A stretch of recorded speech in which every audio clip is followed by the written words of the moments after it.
Yan, repair po tayo ng Mega Vision player mga kasari, oh. Ayan, oh. Yan, 1 terabytes. So, si ate yung may-ari.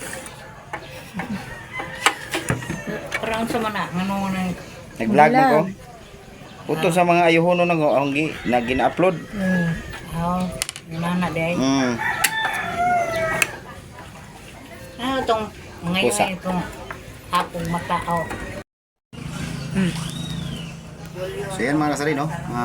Mega Vision na to mga kasari. Ang problema nito mga kasari, basag yung kanyang output mga kasari, no? Kaya yung nakukuha ng amplifier, ganun din, basag. So nasisira pa yung amplifier mga kasari kasi yung output niya ay nagdadala na ng kuryente, no? So ayan, so testing na natin to mga kasari, no? So nahanap na natin yung kung saan natin to babypass yung kanyang output na malinaw, no? Yung tunog.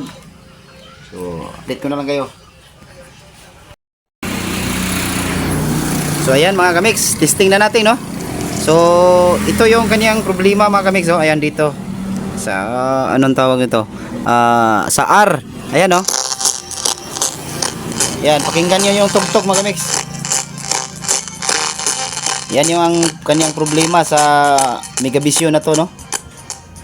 So dito sa binaypass natin, so ito yung ginawa natin na wire na yan. Yan. So dito natin ilipat sa taas.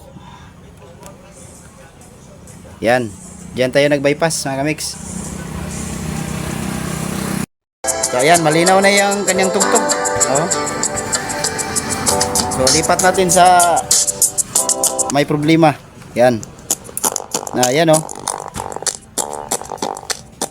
So dito sa taas, yung binaypass natin. Ayan. So yan lang mga kamix, oh. Ayan, hanggang dito na lang yung video natin. Paki-like, paki-comment. Kung nagustuhan niyo ang video, paki-share naman at pa-follow na din sa ating YT channel, no? Maraming salamat.